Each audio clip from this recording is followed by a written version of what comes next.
Dictation 80 शब्द प्रति minute. 5 second बाद शुरू। पंजाब विधानसभा ने किसानों के बारे में मूल्य स्थिरीकरण व कृषि सेवाओं के लिए सितंबर में संशोधन अध्यादेश पास किया है। यह केंद्र के कृषि उत्पाद एवं वाणिज्य कानून के विरोध में है, जिसमें किसानों को अपने उत्पाद राज्य कृषि मंडी उत्पाद बाजार समिति APMC कानून द्वारा परिभाषित मंडी के बाहर बेचने की अनुमति दी गई है। केंद्रीय कानून का लक्ष्य किसानों व खरीदारों के लिए एक निश्चित ढांचा तैयार कर एक देश एक बाजार की स्थापना करना है। इससे सभी राज्यों में ठेका खेती को बढ़ावा मिलेगा तथा कृषि उत्पादों की भंडारण सीमा पर खुदरा मूल्य वृद्धि की अत्यधिक स्थितियों में ही रोक लगाई जाएगी। ऐसे में हमें देखना होगा कि पंजाब तथा ऐसे ही अध्यादेश जारी करने वाले अन्य राज्यों में निजी व राज्य खरीद के बारे में सह अस्तित्व की स्थिति क्या होगी। वर्तमान समय में केंद्र सरकार भारतीय खाद्य निगम व अन्य राज्य एजेंसियों के माध्यम से किसानों से न्यूनतम समर्थन मूल्य MSP पर अनाज व अन्य आवश्यक वस्तुएं खरीदती है।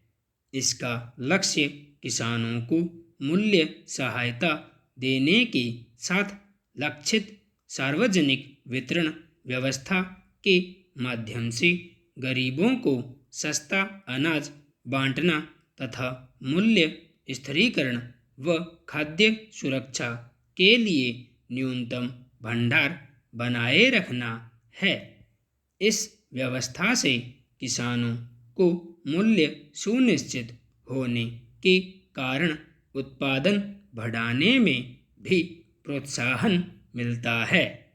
इस व्यवस्था से खरीदे अनाज का वितरण देश भर में सस्ते गल्ले की दुकानों से होता है। हालांकि PDS व्यवस्था की अपनी समस्याएं हैं, पर इससे 2011-12 में लगभग 50% ग्रामीण व 30% शहरी परिवारों को सहायता मिली थी। PDS पर 2004 व 2012 के बीच निर्भरता काफ़ी बढ़ी। TPDS व्यवस्था में गरीबी रेखा से नीचे BPL परिवारों को अंत्योदय अन्न योजना के अंतर्गत बहुत सस्ता अनाज दिया गया। इस व्यवस्था ने कोविड-19 के कारण लॉकडाउन में ज़रूरतमंद लोगों की बहुत सहायता की। किसानों को बेहतर मूल्य तथा गरीब उपभोक्ताओं को सस्ता अनाज दिलाकर इस व्यवस्था ने खाद्य सुरक्षा तथा भूख मुक्त भारत बनाने में सहायता की। लेकिन निजी खरीदारों तथा उन उपभोक्ताओं की सेवा होती है जो बाजार दर पर सामान खरीद सकते हैं। इन दो व्यवस्थाओं के अलग उद्देश्य हैं, हालांकि दोनों समान रूप से महत्वपूर्ण हैं। पंजाब विधानसभा द्वारा लाए अध्यादेश दोनों व्यवस्थाओं को एक दूसरे के खिलाफ खड़ा करते हैं।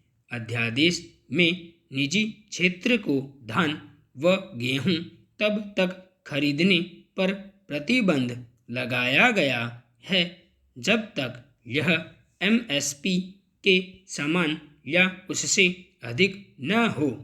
सार्वजनिक वितरण प्रणाली के माध्यम से समाज कल्याण के दृष्टिकोण से यह ठीक है, लेकिन यह यथार्थ के बजाय काल्पनिक अधिक है, क्योंकि सरकार और निजी क्षेत्र द्वारा खरीद का आधार व दृष्टिकोण एकदम अलग हैं।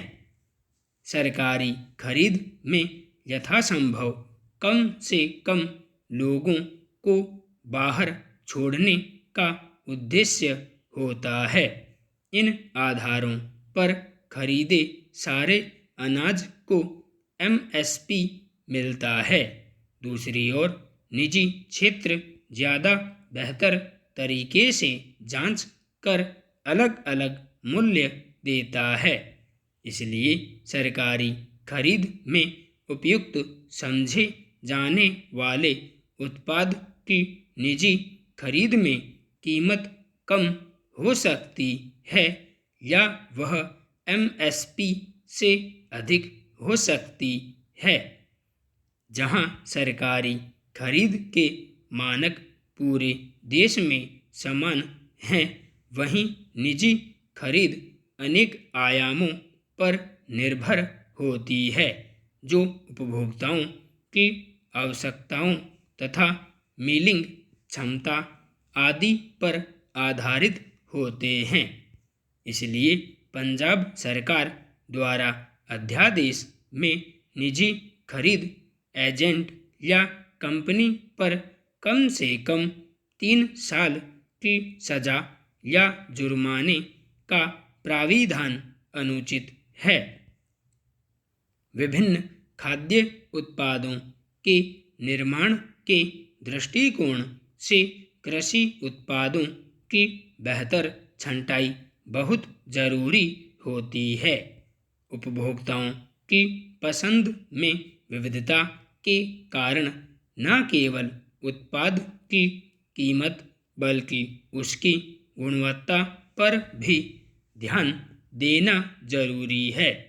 इसी कारण निजी खरीद एजेंट उत्पाद खरीदते समय कृषि जलवायु क्षेत्र तथा वस्तुओं की मौसमी किस्मों पर ज़्यादा ध्यान देते हैं।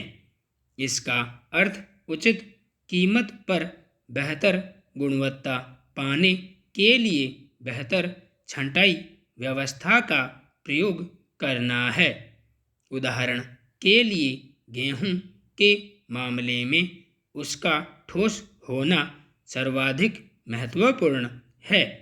दाना जितना मजबूत होगा उतने ही पोषक तत्व उसमें अधिक होंगे तथा मिलिंग में ज़्यादा उत्पाद मिलेगा। एक महत्वपूर्ण आयाम की उपस्थिति भी है। इस प्रोटीन से आटे की बेकिंग गुणवत्ता निर्धारित होती है और उससे अनेक प्रकार के उत्पाद तैयार हो सकते हैं। इसलिए खरीदी जाने वाली वस्तुएं विभिन्न उपभोक्ताओं की आवश्यकताओं हेतु अलग अलग होती हैं। संपूर्ण विराम।